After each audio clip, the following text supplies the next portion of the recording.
আল্লাহর কসম লাগে কথাগুলো শুনে যাবেন। নবী বলছেন, আল্লাহ আমার উম্মত যদি জাহান্নামে থাকে আমি কিন্তু জান্নাতে যাব না। আল্লাহ বলছেন আপনি না গেলে তো জান্নাত উদ্বোধনই হবে না। এবারে মামলা কি দাঁড়ালো? আল্লাহ পাক বলে যে আমি তাহকামুল হাকিমিন নিজেকে বলেছি, বিচার না করলেও তো জিনিসটা সুন্দর হয় না।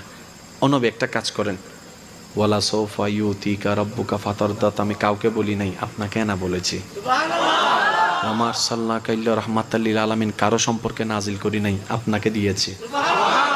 ওয়ালাল আখিরাতু খায়রুল লাকা মিনাল উলা, কাউকে বলি নাই, আপনাকে বলেছি। আর আমি আল্লাহ ভালো করে জানি আপনি হচ্ছেন উম্মতের দরদি নবী। আপনি নিজের জন্য কাঁদেন নাই, সন্তানের জন্য কাঁদেন নাই, পরিবারের জন্য কাঁদেন নাই, নাতির জন্য কাঁদেন নাই, যত কেঁদেছেন জীবনে সবকিছু উম্মতের জন্য। এমনকি হাসরের ময়দানে যখন সর্বপ্রথম আমাদের নবীকে